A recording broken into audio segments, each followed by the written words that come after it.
समस्त को नमस्कार। Praise the lord. जे मसीह की भाई भौणी मैंने आशा करें आपण मैंने खुशी अच्छे आनंद अच्छे कारण आपण मैंने सदा प्रभुंर जीवंत परमेश्वर वाक्य को शुणुअंट। आम वाक्य को जिते शुणुअु आम जीवन जहाँ मत निराशा हो ना कहीं जहाँ मध्य हताश शांतिर जीवन हो ना कहीं ईश्वर वाक्य भितर एपरी सामर्थ्य अच्छी भाई भौणी मैंने जहाद्वारा आम जिते दुख कष्ट समस्या थी सुधा परमेश्वर वाक्य आमको सांत्वना दे थाए आशा दे थाए एवं नुआ शांति को दे थाए। तेणु आसतु आज आम ईश्वर जीवंत वाक्य को देखा। आज आम देखा आदि पुस्तक अध्याय 16:11 देखा।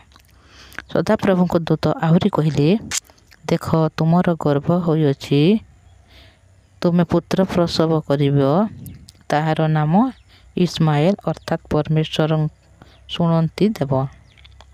जेहेतु सदा प्रभु तुम दुख शुणिले। देखंतु एठारू जिते बेले आम वाक्य को शुणुअछु सबुदिन एवं आग आम जहाँ मत देखी कि परमेश्वर वाक्य ठारू मैं जिते आदि पुस्तक अध्याय 16 को देखी कि जिते बेले सारी जो दासी थिला से दासी को निज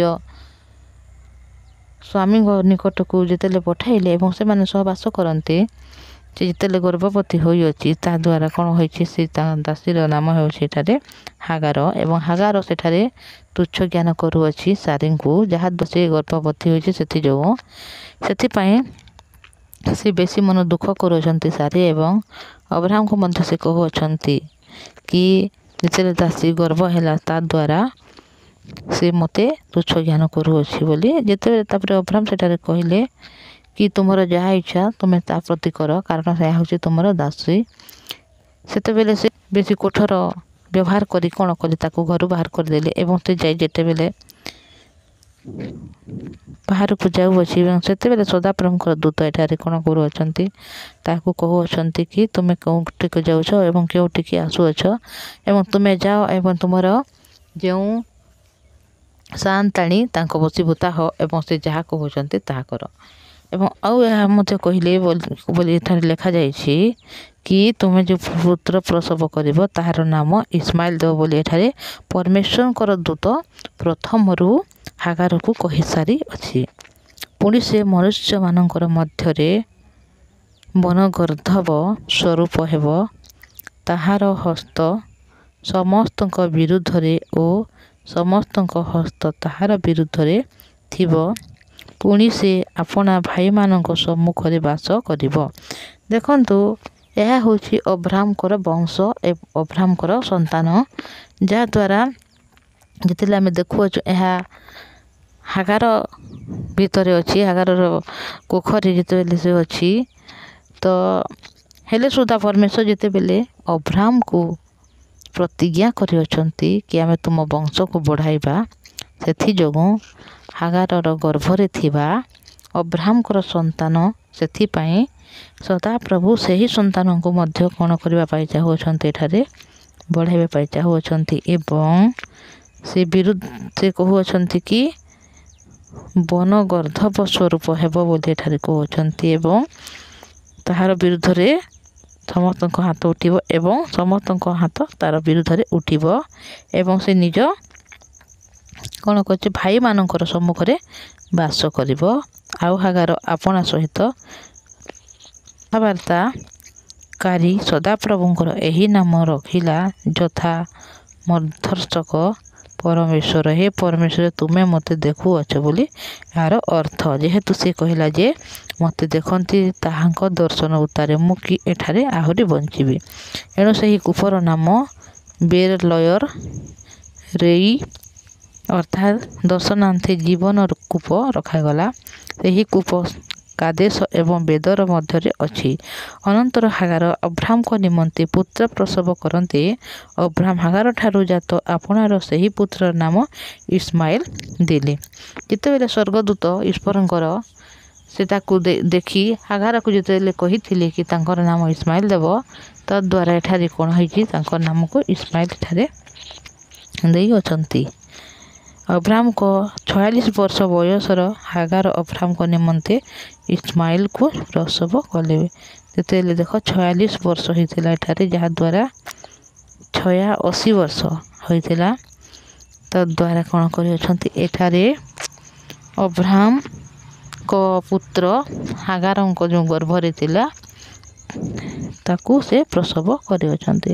ଯେତେବେଳେ ଆମେ ସଦାପ୍ରଭୁଙ୍କର ଏ ବାକ୍ୟକୁ ଦେଖୁଅଛୁ କି ହେଇପାରେ ସେ ହାଗାର ଜଣେ ଦାସୀ ଶାରୀଙ୍କର ହେଲେ ସୁଦ୍ଧା ଯେତେବେଳେ ତା ଗର୍ଭରେ ଅବ୍ରାମଙ୍କର ଯେତେବେଳେ ମଞ୍ଜି ପଡ଼ିଛି ଏବଂ ଅବ୍ରାମଙ୍କର ମଞ୍ଜି ଦ୍ୱାରା ଯେତେବେଳେ ସେ ପୁତ୍ର ପ୍ରସବ କରୁଅଛି, ସେଥିଯୋଗୁଁ କ'ଣ ହେଉଛନ୍ତି ପରମେଶ୍ୱର ସେହି ଅବ୍ରାମଙ୍କର ବଂଶ ହେବା ଯୋଗୁଁ, ଅବ୍ରାମଙ୍କର ପୁତ୍ର ହେବା ଯୋଗୁଁ ତାକୁ ମଧ୍ୟ ଆଶୀର୍ବାଦ କରିବା ପାଇଁ ପରମେଶ୍ୱର ଏଠାରେ କହୁଛନ୍ତି। ଯେତେବେଳେ ଏ ବାକ୍ୟକୁ ଆମେ ଦେଖୁଅଛୁ ଭାଇ ଭଉଣୀମାନେ, କି ଯେତେବେଳେ ଆମେ ବିଶ୍ୱାସ ଦ୍ୱାରା ବଞ୍ଚୁଅଛୁ, ଈଶ୍ୱରଙ୍କର ବାକ୍ୟକୁ ଆମେ ଯେତେବେଳେ ବିଶ୍ୱାସ କରୁଅଛୁ ଏବଂ ଯେଉଁ ଦାସମାନଙ୍କର ବାକ୍ୟ ଯେଉଁ ବି ଆମକୁ କହୁଅଛନ୍ତି, ସେମାନଙ୍କ ଭିତରେ ଯେଉଁ ଆମେ ତାଙ୍କ ସହଭାଗିତାରେ ଯଦି ଆମେ ପାଦକୁ କାଢ଼ୁଅଛୁ, ତାହେଲେ ପରମେଶ୍ୱର ଆମ ପରିବାରରେ ଯେତେ କଷ୍ଟ ହେଉନା କାହିଁକି, ଯେତେ ଦୁଃଖ ହେଉନା କାହିଁକି, ଆମ ଦ୍ୱାରା ଆମ ପରିବାର, ଆମ ବଂଶ ସମସ୍ତେ କ'ଣ କରିବେ ଏଠାରେ ଅନୁଗ୍ରହକୁ ପାଇବେ। କାରଣ ଈଶ୍ୱର ପରିବାରର ଜଣକୁ ବାଛନ୍ତି ଏବଂ ସେ ଜଣଙ୍କ ଦ୍ୱାରା ତାଙ୍କ ପରିବାର ସମସ୍ତ ଲୋକକୁ ପରମେଶ୍ୱର ପରିତ୍ରାଣ ଦେଇଥାନ୍ତି ଏବଂ ସେ ଜଣଙ୍କ ଦ୍ୱାରା କ'ଣ କରନ୍ତି ପରମେଶ୍ୱର ଯେପରି ତାଙ୍କ ଆଖପାଖ ଗାଁ, ତାଙ୍କ ପଡ଼ା, ତାଙ୍କ ଦେଶ, ଏ ସମସ୍ତଙ୍କୁ ପରମେଶ୍ୱର ପରିତ୍ରାଣ ଦିଅନ୍ତି, ଯାହା ସ୍ୱର୍ଗ ରାଜ୍ୟର ଅଧିକାରୀ କରନ୍ତି। କାରଣ ପରମେଶ୍ୱରଙ୍କର କାର୍ଯ୍ୟ ସେ ଏପରି ଲୋକମାନଙ୍କୁ ମନୋନୀତ କରନ୍ତି ଯେ ନିରୀହ ଅଟେ, ଯାହାର କୌଣସି ମତଲବ ବୁଦ୍ଧି ନାହିଁ, ପଢ଼ା ଲେଖା ମଧ୍ୟ ସେ ହୋଇନଥିବ। ସେ ପରମେଶ୍ୱର କେବେ ମଧ୍ୟ ଆମ ମଣିଷର ଭିତରକୁ ଦେଖନ୍ତି, ବାହାର ବ୍ୟବହାରକୁ କେବେ ମଧ୍ୟ ଦେଖନ୍ତି ନାହିଁ। ହୋଇପାରେ ଆମେ ମୂର୍ଖ ଅଟୁ, କେବେ ସ୍କୁଲକୁ ମଧ୍ୟ ଯାଇନଥିବୁ, ହୋଇପାରେ ଆମ ଭିତରେ କୌଣସି ଏପରି ଉତ୍ତମ ବିଷୟ ନାହିଁ କି ଆମେ ପରମେଶ୍ୱରଙ୍କର ଯୋଗ୍ୟ ହେବା, କିନ୍ତୁ ପରମେଶ୍ୱର କେବେ ମଧ୍ୟ ଦେଖନ୍ତି ନାହିଁ କି ଆମ ଭିତରେ କ'ଣ ଅଛି କ'ଣ ନାହିଁ। ପରମେଶ୍ୱର କେବଳ ଏତିକି ଦେଖନ୍ତି କି ଆମେ ପରମେଶ୍ୱରଙ୍କର ବାକ୍ୟକୁ ଯେତେବେଳେ ଆମ ହୃଦୟରେ ପରମେଶ୍ୱର ସ୍ଥାପନ କରିବା ପାଇଁ ଚାହୁଁଛନ୍ତି, ସେହି ବାକ୍ୟକୁ ଆମେ କିପରି ରୂପେ ଗ୍ରହଣ କରୁଅଛୁ ଏବଂ ସେ ବାକ୍ୟକୁ ଆମେ କିପରି ରୂପେ ଚାଲିତ ହେଉଅଛୁ, ପରମେଶ୍ୱର କେବଳ ଆମର ହୃଦୟକୁ ଦେଖନ୍ତି ଓ କୌଣସି ବିଷୟକୁ ପରମେଶ୍ୱର ଦେଖନ୍ତି ନାହିଁ। ସେଥିପାଇଁ ପରମେଶ୍ୱର ଏଠାରେ ଯେତେବେଳେ ନୋହଙ୍କ ବିଷୟରେ ଯେତେବେଳେ ଆମେ ଦେଖିଛେ ଏବଂ ସେଠାରେ ମଧ୍ୟ ଯେତେବେଳେ ଆମେ ଦେଖୁ ବେଳେ ସେଠାରେ ଲେଖାଯାଇଅଛି କି ନୋହ କେବଳ ଜଣେ ଥିଲା ଯେ ପରମେଶ୍ୱରଙ୍କର ଆଖି ସାମ୍ନାରେ ସେ ଜଣେ ସାଧୁ ବ୍ୟକ୍ତି ଥିଲା, ଧାର୍ମିକ ବ୍ୟକ୍ତି ଥିଲା। କାରଣ ପରମେଶ୍ୱର ତାକୁ ସାଧୁ ରୂପରେ ଦେଖିଲେ ଏବଂ ଧାର୍ମିକ ରୂପରେ ଦେଖିଲେ, ଯଦ୍ୱାରା ଏଡ଼େ ବଡ଼ ଜଳପ୍ଲାବନ ହେଲା ସକାଶୁ ମଧ୍ୟ ନୋହଙ୍କ ଦ୍ୱାରା ସେ ଜୀବଜଗତରେ ବାସ କରୁଥିବା ପ୍ରତ୍ୟେକ ପ୍ରାଣୀଙ୍କୁ ବଞ୍ଚାଇ ରଖିଲେ। କେତେ 40 ଦିନ 40 ରାତି ବର୍ଷା ହେଲା, ପୁଣି ଜଳ ପୃଥିବୀରେ ବେଶୀ ପରିମାଣରେ ବଢ଼ିଥିଲା ଏବଂ ଯାହା ମଧ୍ୟ ଲୋକ ଥିଲେ, ଜୀବନ ଥିଲା, ଯାହାର ଶ୍ୱାସ ଥିଲା, ସମସ୍ତେ ମୃତ୍ୟୁବରଣ କଲେ, ସମସ୍ତେ ଧ୍ୱଂସ ଏବଂ ବିନାଶ ହେଲେ। କିନ୍ତୁ ପରମେଶ୍ୱରଙ୍କ ଦୟା ନୋହ ଉପରେ ରହିଲା, କାରଣ ନୋହ ଈଶ୍ୱରଙ୍କର ବାକ୍ୟକୁ ଏଠାରେ ବିଶ୍ୱାସ କଲା ଏବଂ ଈଶ୍ୱର ଯାହା ମଧ୍ୟ କହିଥିଲେ ତାକୁ ଜାହାଜଟିଏ ନିର୍ମାଣ କରିବା ପାଇଁ ସେ କୌଣସି ମଧ୍ୟ ପ୍ରଶ୍ନ ନକରି କେବଳ ଈଶ୍ୱରଙ୍କ ବାକ୍ୟକୁ ଅନୁଗମନ କଲା। ତଦ୍ୱାରା ତା ପରିବାର, ପୁଣି ଜୀବଜଗତରେ ବାସ କରୁଥିବା ପ୍ରତ୍ୟେକ ଜନ୍ତୁ ଏବଂ ଜୀବମାନେ ବଞ୍ଚିଲେ। ଠିକ୍ ସେହିପରି ପରମେଶ୍ୱର ମଧ୍ୟ ଆମକୁ, ମୋତେ ଯେଉଁ ବାକ୍ୟ ଶୁଣୁଛନ୍ତି ଆପଣ ଭାଇମାନେ, ଆପଣଙ୍କୁ ବାଛିଛନ୍ତି ଆପଣଙ୍କ ପରିବାର ପାଇଁ ଏବଂ ପରମେଶ୍ୱର ଆପଣଙ୍କ ପରିବାରକୁ ବଞ୍ଚାଇବା ପାଇଁ ଚାହୁଁଛନ୍ତି, ବରଂ ବଞ୍ଚାଇ ସାରିଅଛନ୍ତି। କାରଣ ସେଥିପାଇଁ ତ ଆଜି ଏହି ବାକ୍ୟ ଆପଣଙ୍କ ନିକଟକୁ ପହଞ୍ଚିଅଛି। ଏହି ବାକ୍ୟକୁ ଆପଣମାନେ ବିଶ୍ୱାସ କରନ୍ତୁ। ପରମେଶ୍ୱରଙ୍କ ବାକ୍ୟ ଜୀବନ୍ତ ଏବଂ କାର୍ଯ୍ୟ ସାଧକ ଅଟେ, ଏହା ମଧ୍ୟ କେବେ ବିଫଳ ହେବ ନାହିଁ। ଯେପରି ଗୋଟିଏ ମଞ୍ଜି କୌଣସି ଭୂମିରେ ପଡ଼ିଥାଏ, ଯେଉଁ ମାଟିରେ ପଡ଼ିଥାଏ, ତ ସେ ବିହନ ଯେ ମଞ୍ଜି ଅଛି ସେ ନିଶ୍ଚୟ କ'ଣ କରିଥାଏ, ସେଠାରେ ଅଙ୍କୁରିତ ହୋଇ ସେଠାରେ ଫଳ ଫଳିଥାଏ। ଠିକ୍ ସେହିପରି ଈଶ୍ୱରଙ୍କ ଯେଉଁ ବାକ୍ୟ ଅଛି, ଏ ବାକ୍ୟ ହେଉଛି ସେ ମଞ୍ଜି ସଦୃଶ୍ୟ ଏବଂ ଯେଉଁ ହୃଦୟରେ ପଡ଼ିଅଛି ସେ ହୃଦୟ ହେଉଛି ମାଟି ସଦୃଶ। ଏବଂ ଆମ ହୃଦୟରେ ଯେତେବେଳେ ବାକ୍ୟ ପଡ଼ିଅଛି ଏ ବାକ୍ୟଟି ନିଶ୍ଚୟ ଅଙ୍କୁରିତ ହେବ। କାରଣ ମଣିଷ କେବେ ମଧ୍ୟ ମଞ୍ଜି ଅଙ୍କୁରିତ କରିପାରିବ ନାହିଁ, କିନ୍ତୁ ଜୀବନ୍ତ ଈଶ୍ୱର ଯେ ସଦାପ୍ରଭୁ ଅଟନ୍ତି ସେ ଯେତେବେଳେ ଅଙ୍କୁରିତ କରିବେ ଏହାକୁ କେହି ମଧ୍ୟ ଅଟକାଇ ପାରିବେ ନାହିଁ। ତ ଆପଣମାନେ ଯେତେବେଳେ ବାକ୍ୟକୁ ଶୁଣୁଅଛନ୍ତି ହୃଦୟ ସହିତ ଆପଣମାନେ ଏହି ବାକ୍ୟକୁ ଗ୍ରହଣ କରନ୍ତୁ। କାରଣ ଏ ବାକ୍ୟ ହେଉଛି ଈଶ୍ୱରଙ୍କର ହୃଦୟ। ଈଶ୍ୱର ତାଙ୍କ ହୃଦୟକୁ ଆମ ହୃଦୟ ସହିତ ସଂଯୁକ୍ତ କରିବା ପାଇଁ ଚାହୁଁଅଛନ୍ତି। ଏବଂ ଯେତେବେଳେ ଆମେ ଈଶ୍ୱରଙ୍କର ହୃଦୟକୁ ଜାଣିଯାଉ ସେତେବେଳେ ଈଶ୍ୱରଙ୍କର ବାକ୍ୟ ବୁଝିବାରେ ଆମକୁ ଏବଂ ଆତ୍ମିକ ଜୀବନ ବଞ୍ଚିବାରେ କେବେ ମଧ୍ୟ କଷ୍ଟ ହେବ ନାହିଁ।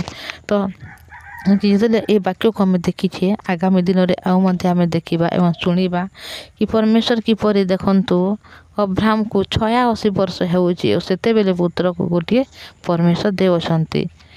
ଏମାନେ କାରଣ ପରମେଶ୍ୱର ପ୍ରଥମରୁ ଅବ୍ରାହ୍ମକୁ ଆଶୀର୍ବାଦ ଦେଇଥିଲେ ଏବଂ ପ୍ରତିଜ୍ଞା କରିଥିଲେ ଏବଂ ସେ ସବୁ ପ୍ରତିଜ୍ଞା ଦ୍ୱାରା ପରମେଶ୍ୱର ପୁରା କରିଅଛନ୍ତି। ତେଣୁ ଆଗାମୀ ସମୟରେ ଆମେ ଦେଖିବା କି ପରମେଶ୍ୱର ଆଉ କ'ଣ କ'ଣ କରୁଛନ୍ତି। ତ ଆଜି ଦେଖନ୍ତୁ ଏତିକି କହୁଅଛି। ସମସ୍ତଙ୍କୁ ନମସ୍କାର। ଆସନ୍ତୁ ଆଜି ଆମେ ପ୍ରାର୍ଥନା କରିବା। ଧନ୍ୟବାଦ ପବିତ୍ର ପରମେଶ୍ୱର ପିତା, ଧନ୍ୟବାଦ ଦେଉଛି ପ୍ରଭୁ, ଦୟା କଲ, ଅନୁଗ୍ରହ ଦେଇଅଛ। ଆଜି ମଧ୍ୟ ତୁମର ଜୀବନ୍ତ ବାକ୍ୟକୁ ପ୍ରଭୁ ଆମ ଜୀବନରେ ଦେଲ, ଯାହାଦ୍ୱାରା ଆଜି ଆମେ ବାକ୍ୟକୁ ଶୁଣୁଅଛୁ ପ୍ରଭୁ। ଓ ପିତା ପରମେଶ୍ୱର ଆଜି ଆମେ ଜାଣିବାକୁ ପାଇଲୁ ପିତା, ଆମେ ଯେତେ କଦର୍ଯ୍ୟ ଯେତେ ଦୁଷ୍ଟ ହେଲେ ସୁଦ୍ଧା ପ୍ରଭୁ ତୁମେ କେବେ ମଧ୍ୟ ଆମରି ବ୍ୟବହାର ଦ୍ୱାରା ଆମକୁ କେବେ ମଧ୍ୟ ବ୍ୟବହାର କରୁନାହ, ବରଂ ତୁମେ ଆମକୁ ପ୍ରେମ କରିଅଛ, ଆମକୁ ମନୋନୀତ କରିଅଛ। ସେଥିପାଇଁ ଆମକୁ ଅନୁଗ୍ରହ ଦେଇ ପିତା ତୁମରି ଧାର୍ମିକତା ପବିତ୍ରତାକୁ ଆଜି ଦେଇଅଛ। ପବିତ୍ର ପରମେଶ୍ୱର ପିତା, ଏ ଭାଇ ଭଉଣୀମାନଙ୍କୁ ତୁମର ସେହି ପବିତ୍ର ହାତରେ ସମର୍ପଣ କରୁଛି ବାପା। ସମସ୍ତଙ୍କୁ କରୁଣା କର, ଦୟା କର। ଏମାନେ ତୁମର ଜୀବନ୍ତ ବାକ୍ୟକୁ ସବୁଦିନ ଶୁଣିବାକୁ ପାରିବେ, ସାହାଯ୍ୟ କର। ପୁଣି ପବିତ୍ର ପରମେଶ୍ୱର ପିତା ଏମାନଙ୍କ ପରିବାର ଯାହା ପ୍ରତ୍ୟେକ ସଦସ୍ୟ ଯେପରି ପରିତ୍ରାଣକୁ ପାଇବେ ସେପରି ଦୟା କର। ପବିତ୍ର ପରମେଶ୍ୱର ପିତା ତୁମର ଚରଣ ତଳେ ଆସି ପ୍ରାର୍ଥନା କରାଏ। ଏବେ ଭଉଣୀମାନେ ଜଣେ କୌଣସି ରୋଗରେ ଅଛନ୍ତି, କୌଣସି ଦୁଃଖରେ ଅଛନ୍ତି, କୌଣସି ସମସ୍ୟାରେ ଅଛନ୍ତି, ସେ ସମସ୍ତଙ୍କୁ ତୁମେ ପିତା ପରମେଶ୍ୱର ମୁକ୍ତ କର। ପୁଣି ପବିତ୍ର ପରମେଶ୍ୱର ପିତା ଏମାନଙ୍କ ସମସ୍ତ କାର୍ଯ୍ୟକୁ ତୁମେ ସଫଳ କର। ଯାହାର ଯାହା ମଧ୍ୟ ଅସୁବିଧା ଅଛି ସବୁ ଅସୁବିଧାକୁ ଦୂର କର। ପୁଣି ଯାହାର କାର୍ଯ୍ୟ ନାହିଁ ଜବ୍ ନାହିଁ ଜବ୍ ଦିଅ, ଯାହାର ନୌକରି ନାହିଁ ନୌକରି ଦିଅ, ଯାହାର ବିଜନେସ୍ ନାହିଁ ବିଜନେସ୍ ଦିଅ ପ୍ରଭୁ। କେବଳ ତୁମର ସୁସମାଚାର ନିମନ୍ତେ ଏମାନଙ୍କୁ ତୁମେ ୟୁଜ୍ କର ବୋଲି ଅନୁଗ୍ରହକୁ ମାଗୁଛି। ଏମାନଙ୍କ ପ୍ରତ୍ୟେକ ପରିବାରକୁ ତୁମେ ସମାଧି ରଖିଅଛ, ସେଥିପାଇଁ ତୁମର ମହାନ ନାମକୁ ଧନ୍ୟବାଦ ଦେଉଛି। ପ୍ରତ୍ୟେକ ଗୌରବ ତୁମକୁ ଦେଇ ଯୀଶୁଙ୍କ ନାମରେ ମାଗୁଛି, ଆମିନ୍। ପ୍ରେଜ୍ ଦ ଲର୍ଡ। ଜୟ ମସିକି ଭାଇ ଭଉଣୀମାନେ ଏ ବାକ୍ୟକୁ ଶୁଣନ୍ତୁ ଏବଂ ନିଜ ସାଙ୍ଗସାଥି ପରିବାରମାନଙ୍କୁ ପଠାନ୍ତୁ। ଏବଂ ପ୍ରଥମେ ଏ ବାକ୍ୟକୁ ଶୁଣିବା ପାଇଁ এই ଚ୍ୟାନେଲକୁ ଆପଣମାନେ ସବସ୍କ୍ରାଇବ୍ କରନ୍ତୁ। ସମସ୍ତଙ୍କୁ ଧନ୍ୟବାଦ। Thank you.